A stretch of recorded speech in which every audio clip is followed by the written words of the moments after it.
ओम ह्रीं अरहम णमुजिनाणम। प्रश्न है, पंचाचार क्या है और कौन कौन से हैं? पंचाचार का अर्थ है 5 प्रकार का विशेष आचरण। जो आचार्य भगवंत होते हैं वे अपने आचरण, जो उनका चारित्र है, उसमें और विशेषता और स्पेशलिटी लाते हैं। लाने का कारण क्या? लाने का कारण ये कि वो हेड हैं, और जब हेड सब चीज़ें अच्छी तरह से करेंगे तो उनके जो भी से संघ में शिष्यगण हैं वो उसे अच्छी तरह से कर पाएंगे।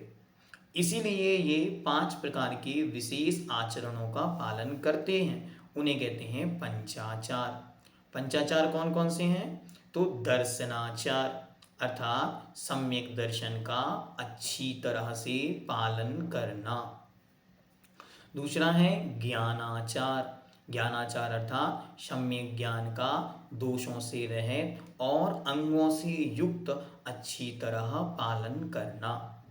तीसरे नंबर पर है चारित्राचार अर्थात अपने अर्थात मुनि के आचरण का अच्छी तरह से पालन करना, दृढ़ता से निर्दोष निरतिचार पालन करना। और इसके बाद होता है तपाचार। तपाचार मतलब होता है तपों का अच्छी तरह से पालन करना। जो 12 प्रकार के तप होते हैं उसे दृढ़ता से पालन करना। और लास्ट में होता है वीर्याचार। वीर्य मतलब होती है शक्ति, तो शक्ति के अनुसार अपने आचरण को निरंतर बढ़ाते जाना है, जिससे कि लोग उससे अट्रैक्ट होंगे और जिन शासन से जुड़ेंगे। जैसे पूज्यवर आचार्य भगवंत गुरुदेव विद्यासागर जी महाराज एक बार विहार करते हुए आए। सारा संघ थका हुआ था।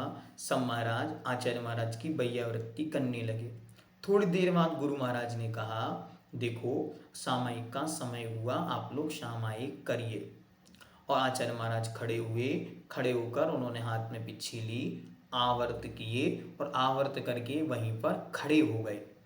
और उन्होंने जो 48 मिनट 1.5 घंटे की जो भी उनकी सामायिक का काल रहा होगा उसमें भी खड़े रहे।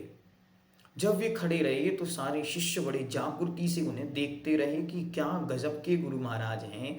आज तो सारा संघ थका था, लंबा विहार हुआ था, फिर भी इन्होंने खड़े होकर सामायिक की।